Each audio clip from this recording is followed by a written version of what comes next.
Hello, নমস্কার। আপনারা সবাই কেমন আছেন? আশা করছি খুব ভালো আছেন, সুস্থ আছেন। আমরাও ভালো আছি। তো আজকে আমি আপনাদের সঙ্গে সুজি দিয়ে এগলেস একটা কেকের রেসিপি শেয়ার করব, যেটা আপনারা একবার বানায় যদি কাউকে খাওয়ায় দেন, মানে তারা বিশ্বাসই করবে না যে এটা সুজি দিয়ে বানানো কেক। আর কেকটা কিন্তু একদম এগলেস থাকবে। তো প্রথমে আমি মেজারমেন্ট কাপগুলো নিয়ে নিয়েছি, কারণ কেক বানানোর জন্যে এই মেজারমেন্ট কাপগুলোর কিন্তু খুবই প্রয়োজন। কারণ ঠিকঠাক পরিমাপ যদি না থাকে তাহলে কেকটা কিন্তু ভালো হবে না। তো এদিকে আমি নিয়েছি 1 কাপ সুজি। তো সুজি আপনারা যে কোনো ব্যবহার করতে পারেন, মোটা যে দানা থাকে সেটাও, বা পাতলা যে কোনো সুজিটা আপনারা ব্যবহার করতে পারেন। আমি নিয়েছি 1 কাপ সুজি, তার হাফ নিয়েছি চিনি। মানে যতটা আপনারা সুজি নেবেন তার হাফ কিন্তু চিনি দিতে হবে, ঠিক আছে? তারপরে নিয়েছি 1/4 কাপ মিল্ক পাউডার, মানে গুঁড়া দুধও আসে না, সেটা 10 টাকার একটা প্যাকেট দিলেই হয়ে যাবে। একটা বড় বাউলের মধ্যে নিচ্ছি 1 কাপ সুজি, হাফ কাপ চিনি, আর দুধ লাগবে। তো দুধটাকে হালকা একটু গরম করে নিতে হবে। তো 1 কাপ প্রথমে আমি দুধ নিচ্ছি। তো আপনাদেরকে দেখাবো যে কতটা দুধ লাগবে, আপনারাও ঠিক সেইভাবে নেবেন। তো প্রথমে 1 কাপ নিচ্ছি। তো 1 কাপ পুরোটা দিব না, অর্ধেক দিব, ঠিক আছে? এবার সুজি, চিনি আর দুধটাকে ভালোভাবে মিক্স করে নিতে হবে। এটা মিক্স করার সময় আপনাদের হয়তো মনে হবে যে জিনিসটা একটু শক্ত হয়ে গেছে, আর একটু দুধ দিয়ে দিই, কিন্তু দুধটা দিবেন না। কারণ হচ্ছে আমরা যেহেতু হালকা উষ্ণ গরম দুধ দিয়েছি, তো আর তার মধ্যে চিনি আছে, তো চিনিটা যখন মেল্ট হবে তো জিনিসটা হালকা একটু পাতলা হয়ে আসবে। দেখেন ঠিক এইভাবে, ঠিক আছে? এবার আমি এটাকে 10 থেকে 15 মিনিট রেস্টে রেখে দিতে হবে। যেহেতু সুজি আছে হালকা একটু ফুলবে, এই জন্য 15 মিনিট রেস্টে রেখে দেব।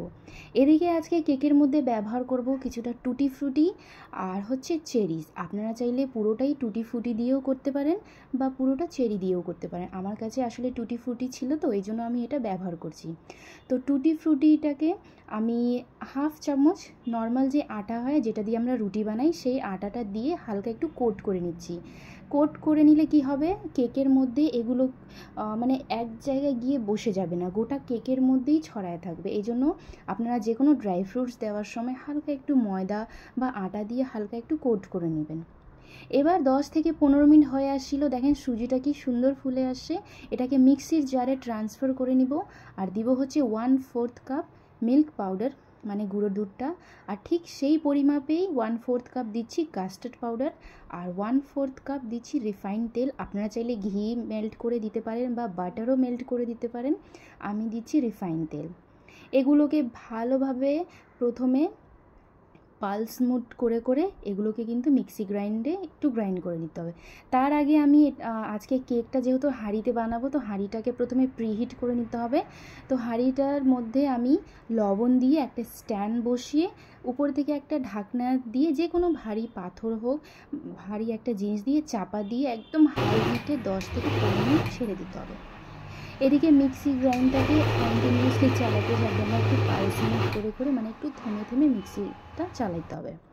কিছুক্ষণ পর মনে হবে আপনাদের যে মানে এই মিক্সচারটা একটু গাঢ় গাঢ়, তখন আমি 1 চামচের মতন দুধ দিচ্ছি। দুধ কিন্তু এক্সট্রা নয়, ওই 1 কাপ যে দুধ নিয়েছিলাম না, ওখান থেকে অর্ধেক আমি প্রথমে দিয়েছিলাম, সেইখান থেকে অল্প যেটা বেঁচেছিল আমি সেটাই কিন্তু ব্যবহার করছি, এক্সট্রা দিচ্ছি না, ঠিক আছে?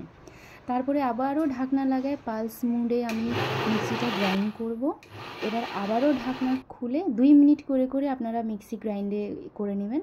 কালারটা দেখেন, ওয়াও! আমি কিন্তু কোনো রকমই কালার ব্যবহার করি নাই। আমি আজকে যে কাস্টার্ড পাউডারটা ব্যবহার করছি সেটা হচ্ছে ম্যাঙ্গো ফ্লেভার। আপনারা চাইলে ভ্যানিলা ফ্লেভারও দিতে পারেন, এতে কিন্তু স্বাদ অনেক ভালো হবে।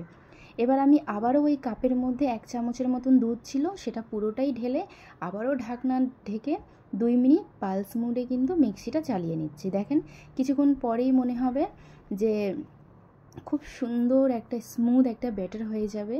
তারপরে আবারও আমি 2 মিনিট চালানোর পর মিক্সিটা অফ করে দিব। যেহেতু দেখেন সুজি আছে, পুরোটাই একদম মানে হবে না, হালকা একটু খড়খড় ভাব তো থাকবেই, যেহেতু সুজি আছে, তো এই জন্য। কালারটা দেখেন কত সুন্দর আসে। আপনারা চাইলে কালার ব্যবহার করতে পারেন, কিন্তু আমি কোনো রকমই কালার দিই নাই। কাস্টার্ড পাউডার দেওয়ার কারণে কালারটা কিন্তু সুন্দর আসে। এবার আমি মিক্সির জার থেকে বাউলের মধ্যে ট্রান্সফার করে নিচ্ছি। এতে আবারও 2 টেবিল স্পুন আমি দিয়ে দিচ্ছি ওই দুধটা, ঠিক আছে। 2 চামচের মতন দুধ দিলাম, বাস। 1 কাপ আর হচ্ছে 2 চামচ দুধ, এইটুকুই দুধ কিন্তু আমার 1 কাপ সুজির জন্য আমি ব্যবহার করছি। তো আপনারাও আমার এই পরিমাপটা দেখে ঠিক এইভাবেই আপনারাও ট্রাই করবেন, একদম পারফেক্ট একটা কেক রেডি হবে। এবার ভালোভাবে যে কোনো চামচ বা হুইস্কের সাহায্যে ফেটাই নিতে হবে। এবার আমি কেকের মধ্যে দিব হচ্ছে বেকিং পাউডার আর বেকিং সোডা। তো তার আগে আমি যে টুটি ফ্রুটি কোট করে রাখছিলাম সেটা এই মিক্সচারে দিয়ে ভালোভাবে এটাকে মিক্স করে নিব। এদিকে বেকিং পাউডার আর বেকিং সোডা দেখেন কিভাবে নিতে হয়। যে কোনো চামচে আপনারা নেবেন, উপরে হালকা একটু উঁচু হয়ে থাকবে, সেটাকে আঙুলের সাহায্যে কিন্তু একদম ফ্ল্যাট করে দিতে হবে, ঠিক আছে। তাহলেই কিন্তু 1 টিস্পুন বেকিং পাউডার আর 1/4 টিস্পুন বেকিং সোডার পরিমাণ কিন্তু ঠিক থাকবে, ঠিক আছে। তারপরে এই দুটোকে অ্যাক্টিভেট করার জন্য আমি 4 থেকে 5টা ড্রপ মানে লেবুর রসটা দিচ্ছি, বেশি না, জাস্ট 4 থেকে 5টা ড্রপ। এটা কেন দিচ্ছি, যাতে বেকিং পাউডার আর বেকিং সোডাটা অ্যাক্টিভেট হয়ে যায়, এই জন্য। আপনারা ভাববেন না যে কেকটা টক হয়ে যাবে, কেকটা কিন্তু টক হবে না।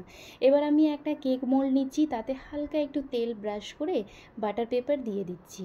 বাটার পেপার দিয়ে তার উপরে এই কেকের যে মিক্সচারটা এটাকে দিয়ে দিব। এই সময় আপনারা একটু তাড়াতাড়ি করবেন, যেহেতু বেকিং পাউডার বেকিং সোডা দেওয়া হয়েছে, বেশিক্ষণ বাইরে রাখা যাবে না। এবার এটাকে ভালোভাবে ড্যাব ড্যাব করে ভেতরে যত হাওয়া আছে সব বের করে দিতে হবে। উপর থেকে হালকা একটু চেরি দিয়ে সাজিয়ে দিয়ে এদিকে 10 থেকে 15 মিনিট হয়ে আসছিল আমাদের এই কেকের এই হাঁড়িটা, যেটাতে আজকে কেক বেক করব, সেটা কিন্তু খুব সুন্দর প্রিহিট হয়ে গেছিলো।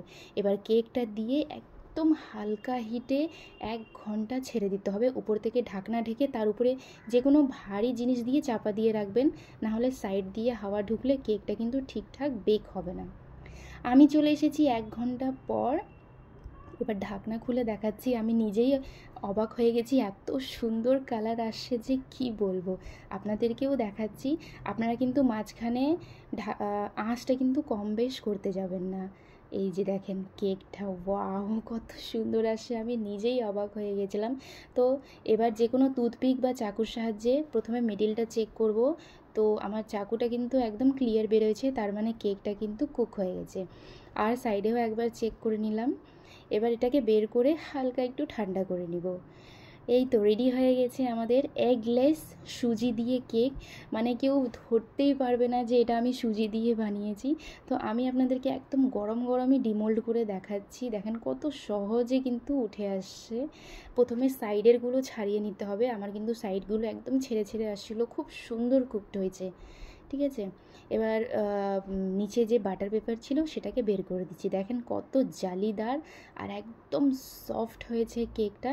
তো আপনারাও আমার এই কেকের যে মেজারমেন্টগুলো একদম দেখে এই সেম টু সেম এইভাবেই বানাবেন, কেকটা কিন্তু একদমই খারাপ হবে না, খুব সুন্দর কুকড হবে। এবার আমি এটা গরম গরমই আপনাদেরকে কেটে দেখাচ্ছি। দেখেন কত সুন্দর জালিদার হয়েছে আর খেতে কিন্তু অনেক অনেক টেস্ট। এবার আমি আপনাদেরকে তুলে দেখাচ্ছি, দেখেন কালারটা কত সুন্দর। আর টুটি ফ্রুটি যেটা দিয়েছিলাম, দেখেন মানে কেকের লেয়ারে লেয়ারে কিন্তু টুটি ফ্রুটিগুলো আছে। এবার আমি এগুলোকে ছোটো ছোটো পিস পিস করে একটা কন্টেনারে রেখে দেবো। আপনারা এটা সকালের টিফিনেও খেতে পারেন বা সন্ধ্যাবেলায় চায়ের সঙ্গেও খেতে পারেন। কেকগুলো খেতে কিন্তু অনেক অনেক ভালো। আর এটা আপনারা ইজিলি 7 থেকে 8 দিন ফ্রিজে স্টোর করে রাখতে পারেন, কোনো রকমই খারাপ হয় না, ঠিক আছে। তো এটাই ছিল আমার আজকের রেসিপি। আশা করি আপনাদের কাছে ভালো লাগবে।